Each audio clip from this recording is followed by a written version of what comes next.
Number 9. The Nevada Desert. 83 square miles of classified airspace, patrolled perimeter, and unmarked security vehicles that materialize without warning. People don't accidentally cross into Area 51. They're intercepted before they even reach it. Area 51 is the most famous restricted site in the world. Number 8. Hazardous materials. The infrastructure of a place left to collapse for 60 years. But unsafe, abandoned sites exist all over this country. Most of them don't have a permanent access prohibition backed by the New York City Parks Department. What makes North Brother different is its history. In the late 1800s and early 1900s, this island was the city's primary quarantine station. Typhoid, tuberculosis, smallpox. Thousands of people were brought here against their will, isolated, held, treated, and in many cases, never returned to the mainland.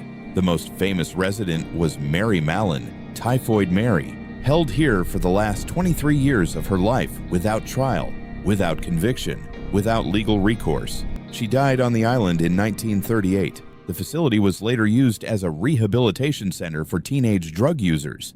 It was shut down in the 1960s amid documented abuse and neglect. And then the gates closed, and they never reopened. Since then, silence. No remediation, no preservation, no public record of what's still there. The buildings are collapsing. The files were never fully released, and nobody is allowed anywhere near it. Which raises a question. Is it unsafe because it's abandoned, or was it abandoned because it was unsafe? Number 7. 12 miles off the eastern tip of Long Island. A 840-acre island with one purpose and one access point. Plum Island Animal Disease Center. Officially, it's a federal research facility studying foreign animal diseases, foot and mouth, African swine fever, highly contagious pathogens that could devastate the U.S. agricultural economy if they escaped containment. It's been operating since 1954. In that time, it has been the subject of multiple accidental release investigations, a documented 1978 outbreak of foot and mouth disease in the surrounding area, and decades of FOIA requests that have returned heavily redacted documents. Access is controlled not just at the shoreline, but in the water around it. Approach by boat is monitored. Unauthorized landing is a federal offense. Now here's the problem. Facilities like this exist all over the country. Some are on the mainland, some are in suburban areas. So why an island? The answer is in the design. Wind patterns. In the event of a release, a mainland facility creates uncontrollable spread. An island contains it. That's not theory, that's planning for failure. Because when containment is part of the design, failure is part of the expectation. This is where the story changes, because up to this point, every place had a reason. Military, disease, security, something you could explain. The next places don't fit that pattern. Number 6. Blue Ridge Mountains, Virginia. Carved into the side of a mountain in 1959. Mount Weather Emergency Operations Center. The government will tell you what this is. It's not classified. There's a FEMA listing, official documentation, a hardened facility built to preserve the continuity of government. If something happens, this is where leadership goes. The president, the cabinet, the entire chain of command, sealed inside a mountain. It has its own power, its own water, its own communication systems, its own broadcast infrastructure. Here is what that actually means. There is a plan, fully funded, fully operational, for a scenario so severe, the government disappears underground. Not theoretical, operational, rehearsed. And the public is not part of that plan. There is no version of this system that includes you. It exists to preserve government, not governance. Number 5, Sonoma County, California.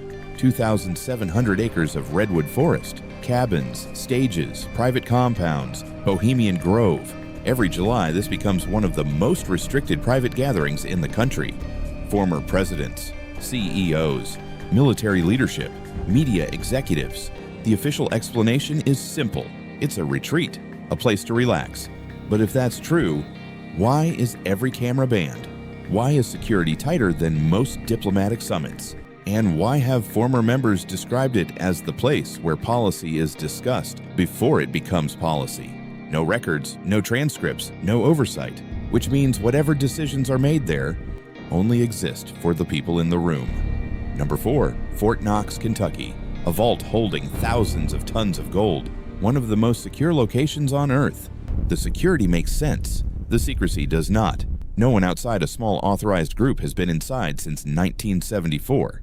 The last full audit, 1953. Not because it's difficult, not because it's dangerous, because it hasn't been done for 70 years. The world's most important gold reserve, running on assumption, and no one in authority has pushed hard enough to verify it. Number 3.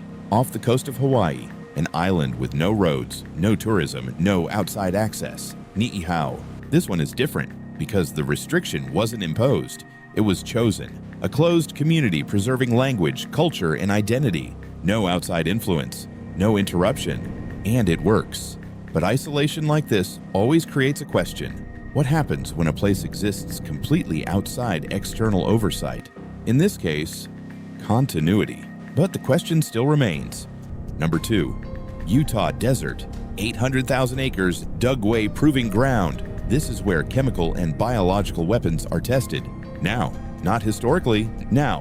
In 1968, thousands of sheep were found dead miles from the facility. The Army denied it until they couldn't. They later admitted a nerve agent had been released. Details followed slowly. Controlled? Incomplete. Access to Dugway is completely restricted, which means the only version of events is the one you're given. Number 1. Every place on this list has an explanation. Testing, safety, preservation, security. And every one of those explanations leaves something out. That's the pattern, the gap between what's said and what's enforced. Fort Knox hasn't been fully verified in decades. Dugway tested chemical agents and controlled the narrative. Plum Island was built assuming failure. Mount Weather exists for a scenario the public isn't part of. And Area 51 became a joke at exactly the moment it needed to. Restriction isn't random. It's applied exactly where it needs to be, where access creates risk, where visibility creates problems, where questions don't have answers people are willing to give. And once you see that, the list stops being interesting because it stops being a list and starts being a pattern. And whatever sits behind that pattern is still there.